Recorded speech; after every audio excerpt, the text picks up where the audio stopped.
ఈరోజు మేము స్పష్టంగా చెప్తున్నాం, గవర్నమెంట్ ఏదైతే చర్చ ప్రారంభించిందో ఆ చర్చను మేము స్వాగతిస్తున్నాము, 100% సమర్థిస్తున్నామనే మాట నేను చెప్తా ఉన్నా.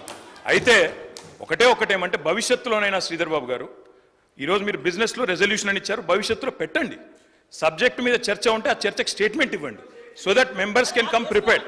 ఇక అది వదిలేస్తే, ఆ మీమాంస వదిలేస్తే, అధ్యక్ష ఇప్పుడే నేను చెప్పాను అధ్యక్ష, మేము సీరియస్ విషయం కాబట్టి రెజల్యూషన్ సరిగ్గా పెట్టమని చెప్తున్నాను వెంకరెడ్డి గారు.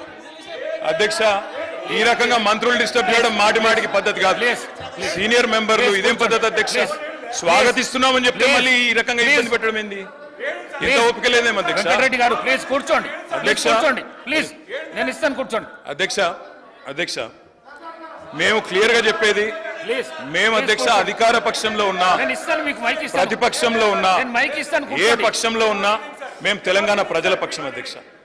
మేము ఈరోజు ఈ కాంగ్రెస్ పార్టీ ప్రవేశపెట్టిన, కాంగ్రెస్ ప్రభుత్వం ప్రవేశపెట్టిన ఈ చర్చను ఎందుకు సమర్థిస్తున్నాము, ఎందుకు స్వాగతిస్తున్నామంటే, తప్పకుండా రాష్ట్ర విశాల ప్రయోజనాల దృష్ట్యా, రాజకీయ ప్రయోజనాల కంటే కూడా రాష్ట్ర ప్రయోజనాలు ముఖ్యం కాబట్టి, తప్పకుండా రాష్ట్రంలోని ప్రజలకు న్యాయం జరగాలి కాబట్టి, నిన్న కేంద్ర బడ్జెట్లో అన్యాయం జరిగింది కాబట్టి తప్పకుండా ప్రభుత్వం ఈరోజు ఏదైతే చర్చను పెట్టిందో దాన్ని మేము సంపూర్ణంగా స్వాగతిస్తున్నామన్న మాట మళ్ళొక్కసారి చెప్తా ఉన్నా అధ్యక్ష.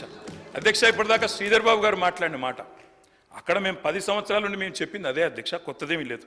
అయితే వారు చెప్పిన దానిలో ఒకటి ఏమన్నారు అధ్యక్ష, వారు తెలంగాణ అన్న పదమే నిన్న బడ్జెట్ స్పీచ్లో వినబడలేదు అన్నారు. వాస్తవం, మీరు చెప్పేది కరెక్ట్ శ్రీధర్ బాబు గారు.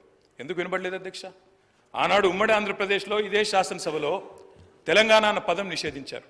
ఈరోజు అధ్యక్ష పార్లమెంట్లో తెలంగాణ అన్న పదం లేదు అంటే దానికి కారణం ఒకటే అధ్యక్ష, అక్కడ బీఆర్ఎస్ లేకపోవడమే కారణం తప్ప ఇంకోటి కానే కాదు. గులాబీ జెండా ఎగిరినాకనే తెలంగాణ ఇక్కడ మెయిన్ స్టే అయింది, అక్కడ కూడా ఉండేది అధ్యక్ష. ఈరోజు అక్కడ లేదు అధ్యక్ష. కేంద్ర బడ్జెట్ చూసినాక ఇలా తెలంగాణ ప్రజలు ఏమనుకుంటున్నారంటే అధ్యక్ష, చాలా స్పష్టంగా లెక్కలు తప్పినాయి అధ్యక్ష. వివేక్ లెక్కలు తప్పినాయి అధ్యక్ష. 8+8 మామూలు గణితం అయితే 16 అధ్యక్ష. కానీ ఇవాళ 8+8 గుండు సున్నా అని తెలంగాణ ప్రజలు అనుకునే పరిస్థితి వచ్చింది అధ్యక్ష. ఇది వాస్తవం అధ్యక్ష. ఎందుకంటే తెలంగాణ గడ్డ మీద పుట్టిన ప్రతి బిడ్డకు కలిగిన భావన నిన్న కేంద్ర ప్రభుత్వ బడ్జెట్ చూసినాక ఈ 10 సంవత్సరాలు ఏదైతే అన్యాయం జరిగిందో అదే అన్యాయం కొనసాగింపుగా ముందుకు పోతా ఉంది అధ్యక్ష. కాకపోతే హాస్యాస్పదం ఏమంటే, మమ్మల్ని ఒక మాట అన్నారు అధ్యక్ష. ఏమన్నారు ముఖ్యమంత్రి గారు? ఏమన్నారు అధ్యక్ష? కేసీఆర్ గారు అనవసరంగా పంచాయతీ పెట్టుకున్నారు, ముఖ్యమంత్రిగా కేంద్ర ప్రభుత్వంతో పంచాయతీ పెట్టి కెలికి పంచాయతీలు పెట్టుకొని అనవసర బేసిజానికి వేయండి కాబట్టే 10 ఏళ్లలో ఏం కాలేదు, నేను అందుకే సఖ్యతతో ఉంటా అన్నారు. ఏమన్నారు అధ్యక్ష వారు? ఇక్కడ హైదరాబాద్లో ఒక మీటింగ్లో మోడీ గారు వస్తే ఏమని చెప్పినారు? మాది కేంద్ర ప్రభుత్వంతో ఇప్పటి నుంచి బంధాలు, అనుబంధాలు, సత్సంబంధాలు ఉంటాయి. మోడీ గారు పెద్దన్న లాంటి వారు, బడే బాయ్, నేను చోటే బాయ్ అన్నారు అధ్యక్ష. అన్నాదమ్ముల అనుబంధం మంచి అద్భుతమైన సినిమా పండించిన వేదిక మీద ముఖ్యమంత్రి గారు. మరి ఏమైంది అధ్యక్ష? ఈరోజు ఏం జరిగింది అధ్యక్ష? తన దాకా వస్తే కానీ ఇవాళ శ్రీధర్ బాబు గారు మాట్లాడుతున్నారు సవతి తల్లి ప్రేమ, కక్ష, వివక్ష. మరి మేమేం చెప్పినాం అధ్యక్ష?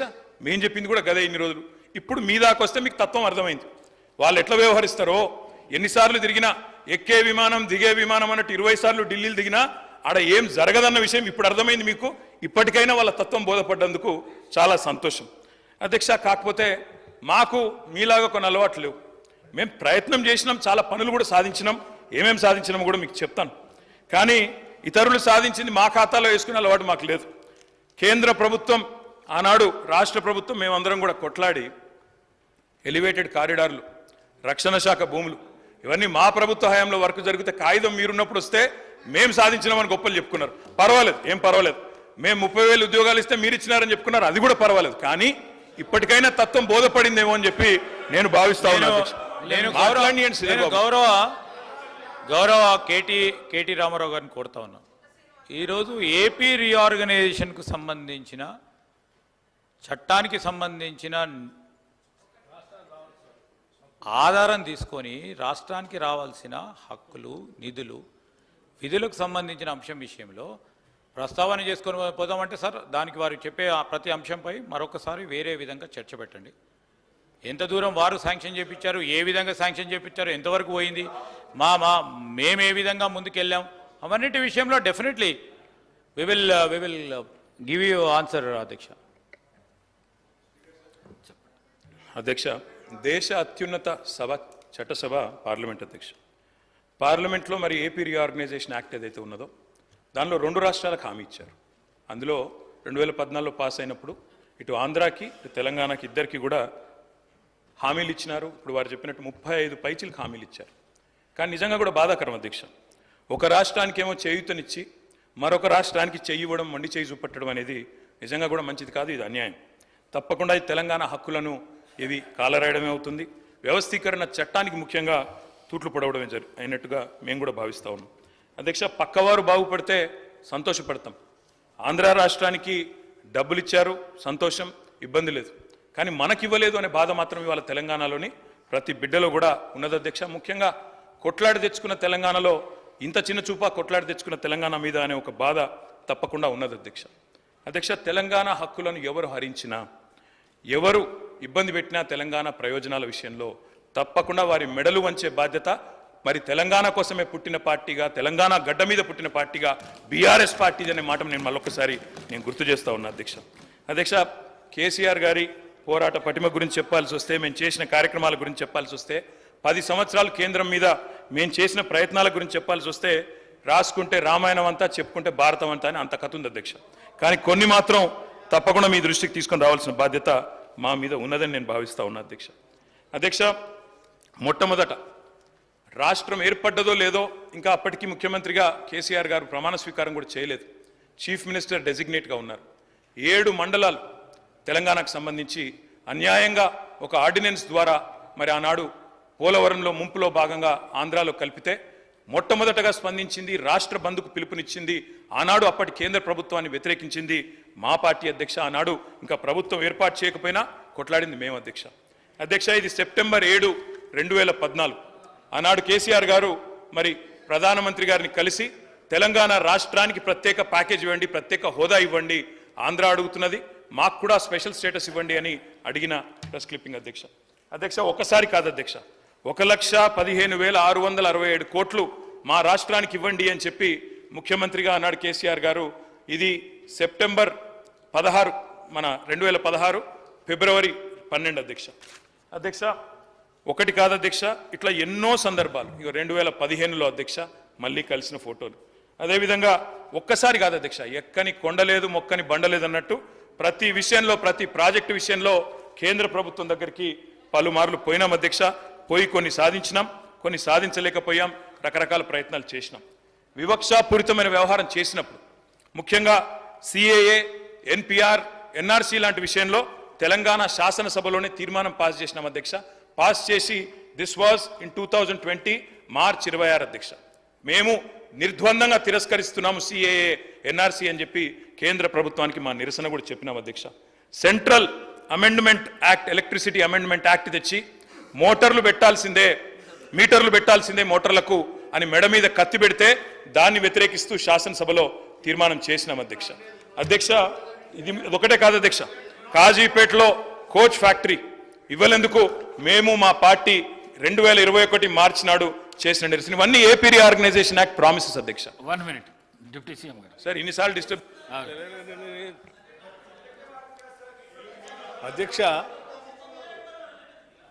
ఈరోజు రాష్ట్ర ప్రజలంతా కూడా గంభీరంగా మనకు జరిగిన నష్టం పైన ఆవేదన చెందుతూ ఉన్నారు. దానికి సంబంధించి గౌరవ ముఖ్యమంత్రి గారి సభలో 2024-25 ఆర్థిక సంవత్సరాన్ని ప్రతిపాదించిన బడ్జెట్లో తెలంగాణ రాష్ట్రానికి కేటాయించాల్సిన నిధులు, ఇవ్వవలసిన అనుమతుల విషయంలో చూపించిన వివక్షపై సభలో చర్చకు అనుమతించాల్సిందిగా కోరుతున్నానని చాలా స్పష్టంగా చెప్పి దీని మీద చర్చించి అంతిమంగా మనకు జరిగిన నష్టం దాన్ని ఏ రకంగా పూడ్చుకోవాలని దానిపైన సభలో సభ్యులు అందరూ అభిప్రాయాలు తీసుకుందాం, చర్చగా పెడితే అది వదిలేసి గత 10 సంవత్సరాల క్రితం నుంచి వారు ఏం చేశారో ఇది చెప్పుకుంటూ పోతే దానికోసం కాదు కదా చర్చ పెట్టింది. ఇప్పుడు జరిగిన నష్టాన్ని ఎట్లా పూరించుకోవాలని దానిపైన గౌరవ సభ్యుల్ని మాట్లాడవలసిందిగా కోరుతూ, జరిగిన నష్టాన్ని ఏ రకంగా పూడ్చుకోవాలి, మనం అందరం కలిసి ఏం చేయాలి, సభలో ఉన్నటువంటి సభ్యులందరూ కలిసి తీర్మానం చేయాలా, లేకపోతే కేంద్ర ప్రభుత్వం దగ్గర పోయి ఏమైనా అడగాలా, ఏం చేయాలో మీ సూచనలు చెప్పండి, దాని ప్రకారం తీర్మానం చేద్దాం. దాంట్లోకి రండి అధ్యక్ష, వారికి స్పష్టంగా చెప్పండి అధ్యక్ష. కేటీ రామారావు గారు. అధ్యక్ష వారు చెప్పింది వాస్తవం అధ్యక్ష, కానీ ఈ వివక్ష ఈ రోజు కాదు భట్ గారు. 10 ఏళ్ల వివక్ష. శ్రీధర్ బాబు గారు మాట్లాడింది కూడా అదే కదా. పునర్విభజన చట్టం ఎప్పుడు వచ్చింది? 2014. అందులో నెరవేర్చిన అంశాలు ఎప్పటి నుంచి ఉన్నాయి? 10 ఏళ్ల నుంచి ఉన్నాయి. ఇక మీరు కట్ల కాదు, మేము చెప్పిందే మాట్లాడాలంటే రాసి పంపండి, చదువుతాం. మరి నేనేమంటున్నా అంటే పద్ధతి కాదు. మా వర్షన్ మమ్మల్ని చెప్పుకొని ఇవ్వాలి కదా. 10 ఏళ్ళు మేము చేసిన ప్రయత్నాలు కూడా చెప్పాలి కదా. 7 ఏళ్ల కింద పుట్టలేదు కదా తెలంగాణ, 7 నెలల కింద కాదు కదా, 10 ఏళ్ల కింద పోరాటాలతో పుట్టింది. అధ్యక్ష ఒకటి కాదు, ఎన్ని పెండింగ్ ఇష్యూస్ ఎన్నిసార్లు పర్సూ చేసినామంటే లెక్కలేదు అధ్యక్ష. చివరికి ఓబీసీ సెన్సస్ కావాలి అని స్టేట్ అసెంబ్లీలో తీర్మానం చేసి పంపాం.